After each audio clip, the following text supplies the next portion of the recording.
Құрметті оқырмандар, сіздерге бүгін поэзия әлемінде өзіндік орны бар ақын қыздарыңыздың бірі Назира Бердалының «Жаңбырлы түн» атты кітабын насихаттап өтсем, бұл кітаптың ішінде ақын қыздарыңыздың көптеген өлеңдері енген.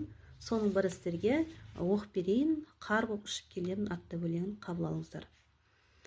Қар боп ұшып келемін, қалаған жер үрлейтін, қалаларда ғана өмір сүрмейтін, далаларды, балаларды, молаларды құшақтап, қыстың бейін билейтін, қар боп ұшып келемін, ешкімді де сүймейтін.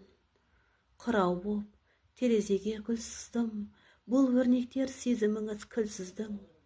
Ал менде жоқ сезім, жүрек, рахат-ай, һәм соқырмын, тілсізбін, әдемім, әппақ нұрдан келбетім, әппақ мұңмен аралаймын жер бетін. Менің дәмім, судың дәмі, тең келмейтін еш ашың, тең келмейтін шәрбәтің.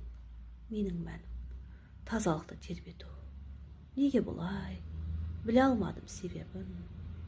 Өйткені ғайыптан жаратылдым, жоқ ешқандай дерегім, жоқ ешкімге керегім.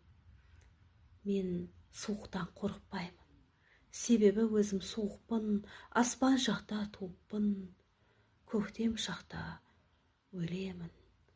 Ал әзірше қыстың бейін билейтін, қар боп ұшып келемін.